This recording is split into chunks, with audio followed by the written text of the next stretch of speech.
जय श्री कृष्ण।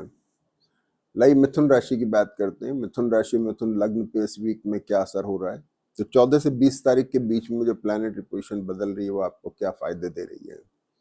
मिथुन राशि का बहुत बढ़िया वक्त है। गुरु और सूर्य केंद्र में है, ये एक बहुत अच्छी पोजीशन है। और गुरु सूर्य राज पक्ष को बताते हैं, यानी कि कॉर्पोरेट सेक्टर में अगर आप हैं तो आपके मैनेजमेंट को, और गवर्नमेंट में अगर हैं तो गवर्नमेंट के सेक्टर को, और जिनके रिलेशनशिप गवर्नमेंट के साथ में है उनको, यानी महत्वपूर्ण निर्णय लिए जा रहे हैं और आपको फायदा हो रहा है।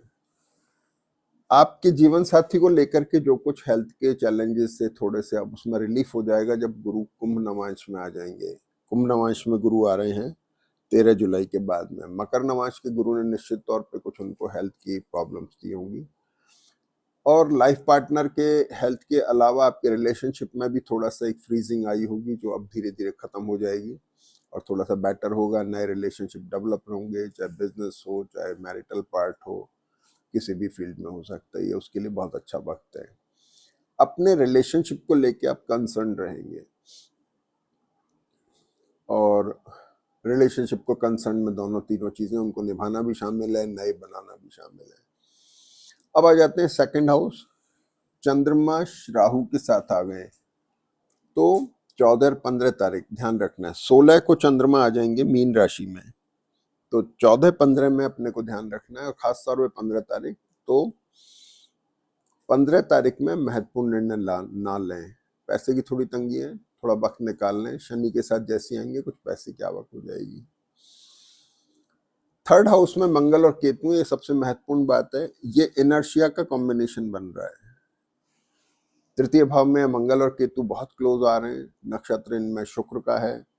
तो अमूमन जैसे मैं बता रहा हूँ कि कफ एंड कोल्ड की पोजीशन आ रही है। शुक्र आपके 5th लॉर्ड और 12th लॉर्ड हो गए, यानी एक इनर्शिया डेवलप हो रहा है। आप काम करने में सक्षम नहीं है। आप कहते हैं खूब करना, लेकिन कर नहीं पा रहे हैं। तो इसको थोड़ा सा कोशिश करना है, इसके साथ एक कोप अप करना है, अपने को व्यवस्था बिठानी है और अपने को मेहनत कुछ प्रयास करने हैं, क्योंकि गुरु के हमें फायदे उठाने हैं। फोर्थ हाउस एसेट का कारक हो गया। मंगल सूर्य थोड़ा एसेट को लेकर के हल्के से चेंजेस भी ला सकते हैं, क्योंकि अष्टम में शनि ही भी इधर है, इसलिए ये एक अच्छी प्लानिटरी पोजीशन है। इसके बाद आगे सबसे महत्वपूर्ण 5th हाउस, जो विद्या बुद्धि संतान का कारक ज्योतिष में कहा जाता है, यानी चित्त को स्थिर करेगा कि नहीं। यहाँ देखेंगे तो ये आ गया द्वादश भाव में, और शुक्र वर्गोत्तम में है। कब? शुक्र वर्गोत्तम में है 12 से लेकर के 14 जुलाई तक। तो एक्सट्रोवर्ट नेचर बना रहे हैं। पढ़ने वाले बच्चों को ध्यान रखना है, चित्त इधर उधर जा सकता है, अपने आप को कंसंट्रेट करना है, प्रयासरत रहना है। आपकी सोच जो है आपको थोड़ा सा बाहर की तरफ ले जा रही है, यानी बिजनेस हो तो आप एक्सट्रोवर्ट हो रहे हैं, नौकरी में है तो कुछ और अल्टरनेट्स देख रहे हैं, इस तरह की चीजें आ रही हैं। इस 6th हाउस के ऊपर मंगल की दृष्टि है। एसिडिटी का विशेष ध्यान रखना है। एसिडिटी की वजह से कमर का ध्यान रखना है, और आपके लाइबिलिटीज को लेके आपकी चिंता हो सकती है, जिसका आपको विशेष ध्यान रखना है। और खासतौर पर राइट लेग में थोड़ा सा हल्का स्ट्रेन, खिंचाव हो सकता है, तो उसका आपको ध्यान रखना है। गुरु की दृष्टि लाइफ पार्टनर के स्थान पर है। लाइफ और बिजनेस रिलेशनशिप दोनों बता रहे हैं, तो इनको स्टेबल करेंगे। कुंभ राशि में आके गुरु आपको और बेनिफिट देने वाले हैं, जो 13 जुलाई से आ रहे हैं। यहां देखेंगे तो अष्टम जो है शनि, ये वक्री हो रहे हैं।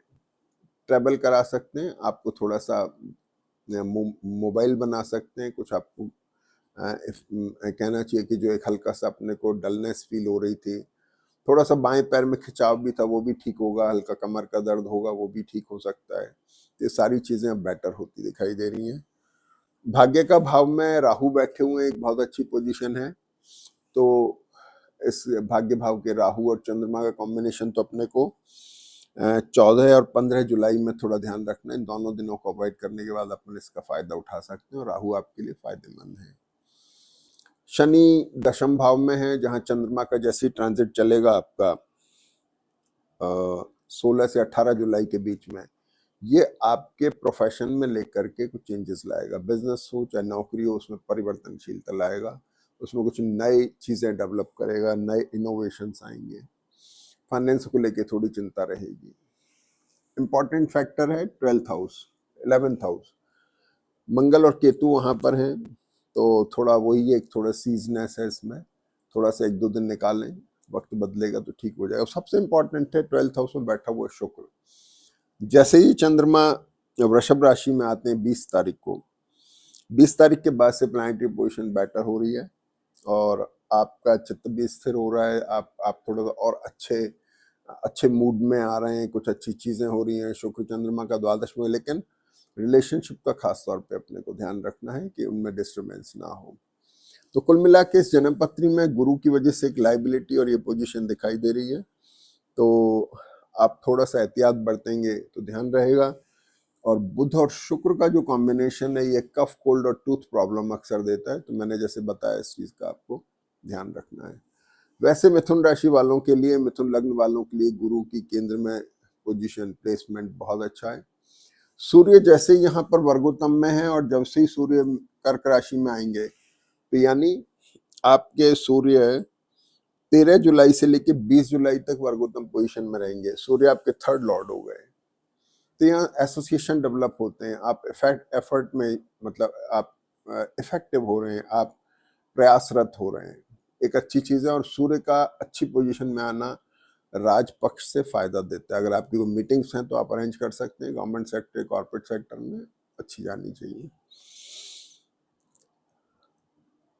शनि का वक्री होना एक अच्छी चीज है, 10th हाउस में वक्री है शनि, अब ये रुकेंगे 4-5 महीने, तो थोड़ा सा अपने को नवंबर तक, तो कुल मिला के बात यह है कि आपके प्रोफेशनल पार्ट पे बहुत मेजर डेवलपमेंट दिखाई दे रहे हैं, तो सोच समझ के निर्णय लें और वीडियो देखते रहें। जैसे जैसे चंद्रमा की पोजीशन मैं बताता जाऊंगा उस समय आप निर्णय लें, आपको फायदा होगा।